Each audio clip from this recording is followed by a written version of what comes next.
भारत में E20 petrol का matter काफी गर्म है और इस बार चीफ इकोनॉमिक एडवाइजर वी अनंत नागेश्वरन ने ये सजेस्ट किया है कि पुराने वाहनों के लिए E10 पेट्रोल को वापस लाया जाए। लेकिन सवाल सिर्फ इतना नहीं कि पुरानी गाड़ियां E20 पेट्रोल के साथ कंपैटिबल हैं या नहीं। सवाल यह है कि भारत को E20 से आगे जाकर E27 या फिर E30 जैसे हायर एथेनॉल ब्लेंड्स की जरूरत है भी या नहीं। नागेश्वरन और डिपार्टमेंट ऑफ इकोनॉमिक अफेयर्स के कंसल्टेंट आकाश पुजारी ने कहा है कि एथेनॉल ब्लेंडिंग बढ़ाने से पहले भारत को फूड वर्सेस फ्यूल का ट्रेड ऑफ भी देखना चाहिए। एक्चुअली भारत में एथेनॉल बनाने के लिए काफी बड़ी क्वांटिटी में शुगर केन का इस्तेमाल होता है।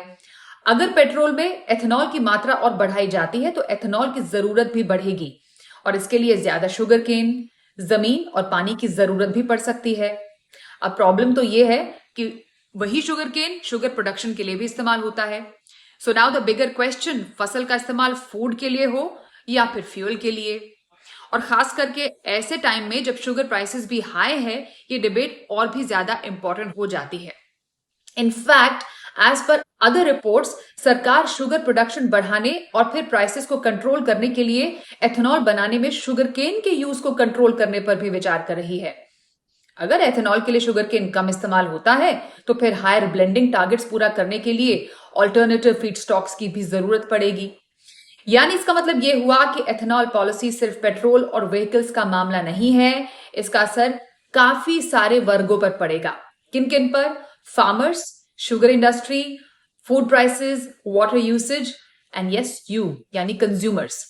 अब पुराने वाहनों के लिए E20 क्यों? E20 पेट्रोल में एथेनॉल की मात्रा 20% होती है, नेचुरली E10 में ये 10% होती है। अब पुराने व्हीकल्स के लिए E20 कंपैटिबिलिटी को लेकर कंसर्न सामने आते रहे हैं। ऐसे में ओल्डर व्हीकल्स को E10 का ऑप्शन देने से कंज्यूमर्स को राहत मिल सकती है। लेकिन पॉलिसी चैलेंजेस भी है ये कि अगर अलग अलग व्हीकल्स के लिए एथेनॉल ब्लेंड्स रखने पड़ते हैं तो फ्यूल डिस्ट्रीब्यूशन और अवेलेबिलिटी भी ज्यादा कॉम्प्लिकेटेड हो सकती है।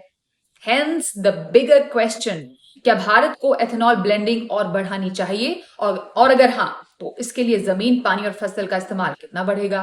क्योंकि पेट्रोल में एथेनॉल बढ़ाना आसान हो सकता है लेकिन फूड से फ्यूल की तरफ रिसोर्स शिफ्ट करना इतना आसान नहीं है। तो आपकी क्या राय है? कमेंट करके बताइए।